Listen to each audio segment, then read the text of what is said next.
Feet are big, feet are small. Some are wide, some are narrow. Some are bony, some have a lot of muscle. Some are flat, others have high arches. Feet are feet, right? Feet take us where we want to go. Feet support us.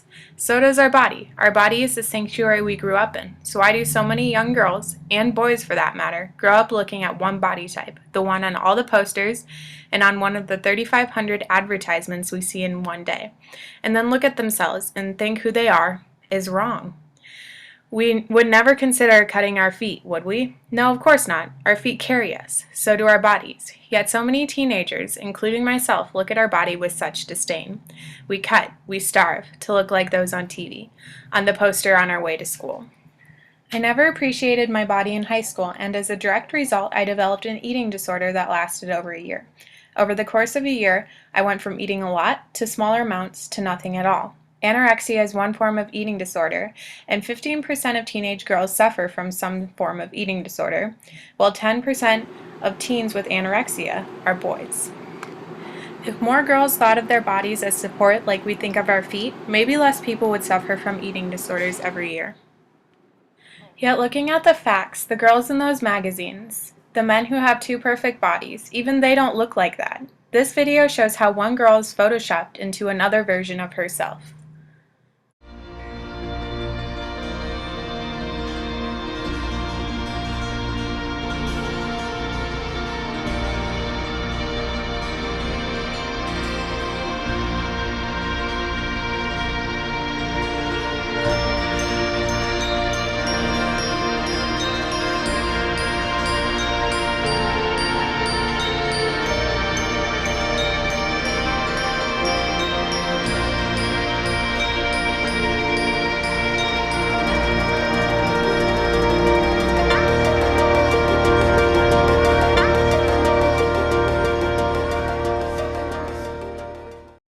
If I had known to what extent models were photoshopped to at the time when I was starving myself, I might have thought twice.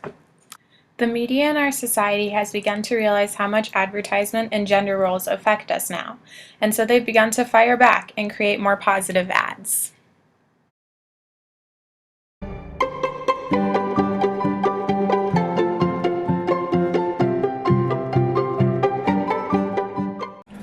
Then, in the middle of my senior year, I did a video project that opened my eyes. Me and the media editor for my school newspaper decided to go around my high school asking students what they wanted to do before they died. It inspired me to look at my goals in life as well as where I was. I decided I wasn't happy, and so I decided to change. Before I die, I'd like to go to the Las Vegas Sevens.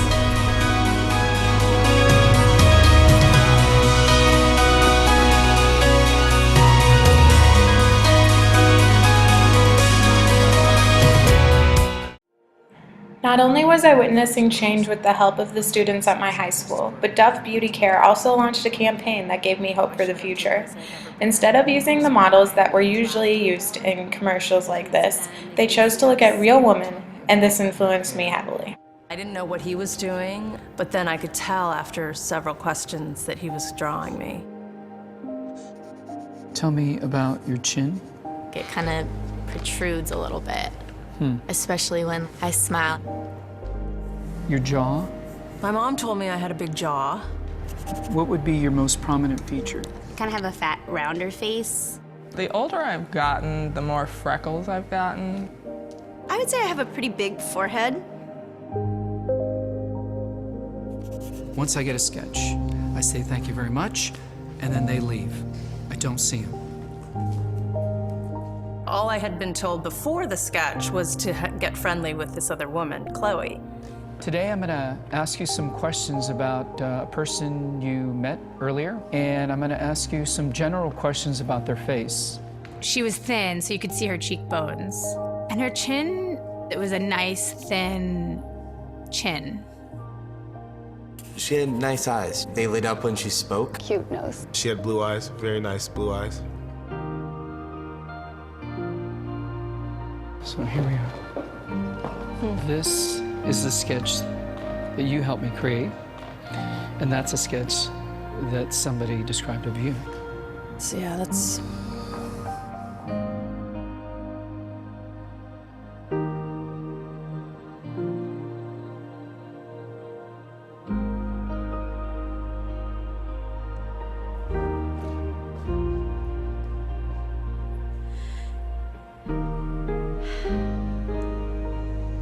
She looks closed off and fatter, sadder too. The second one looks more open, friendly, and happy. I should be more grateful of my natural beauty. It impacts the choices and the friends that we make, the jobs we apply for, how we treat our children. It impacts everything. It couldn't be more critical to your happiness. Do you think you're more beautiful than you say? Yeah. Yeah. We spend a lot of time as women analyzing and trying to fix the things that aren't quite right. And we should spend more time appreciating the things that we do like.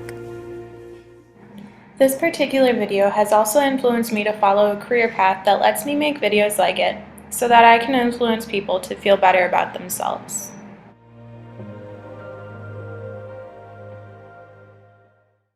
With Dove hopefully changing the way the fashion industry markets things, I decided to interview someone who blogs as a job for the fashion industry.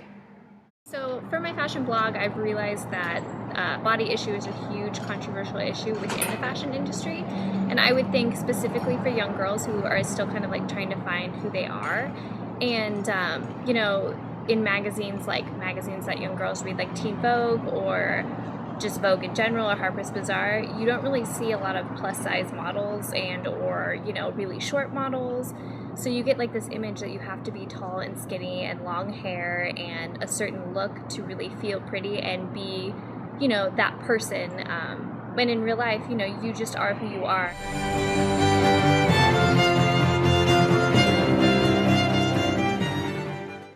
Okay, so some ways that the fashion industry can positively affect a teenage girl would just be by looking at the styles of clothing that's trending right now and like choosing clothes that they think would make them happy, because if you wear clothes that make you feel good, you ultimately project how you feel to the world and you feel better about yourself. But in the other side of it, you know, fashion's a very materialistic thing, and when it comes to body image, you know, you just really want to be comfortable with yourself as a person than, you know, dressing yourself up in clothes and, you know, hiding your flaws, and because your flaws are what make you who you are. Another reason would be that the fashion industry does like to choose people sometimes to go on the covers of magazines like Harper's Bazaar or Vogue, like Jennifer Lawrence, who do have like a positive attitude towards body image. She's a huge advocate on, you know, obviously she's a healthy person and she diets, but she is not extreme on dieting. She's not extreme on eating healthy. She's, you know, like a normal person. She's not toothpick thin, you know, and she's all over the news right now for the Hunger Games and Catching Fire. So she's a huge role model for teenage girls, and she's a definite positive person to look up to.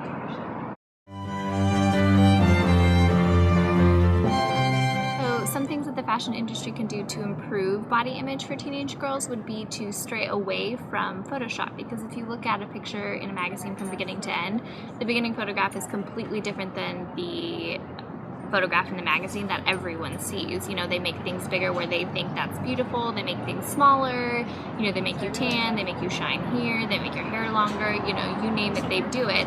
And so I think that they should stray more away from that and go for like the natural beauty of what a person really is, because that's what people look like in everyday life. You don't look like someone in a magazine, you're not photoshopped in real life. Another thing would also be to choose celebrities that are, you know, positive role models like Jennifer Lawrence, and, you know, Queen Latifah did a CoverGirl ad, and, you know, like real women that are inspirational and positive role models that can really change teenage girls' lives. Before I die, I'd like to find my purpose. I want to see the Northern Lights. Before I die, I would like to climb the 7 highest peaks of the world, one for each continent. I would like to go skydiving. There are so many negative aspects to the world we live in today, and because of that, many teenagers don't feel comfortable in their own skin. Before I die, I want to see a world that advertises every shape and size out there, and that people realize our bodies are like our feet. They are there to help us reach our goals. Before I die, I would like to go to Indianapolis to see my family. Before I die, I'd like to make a really good apple pie.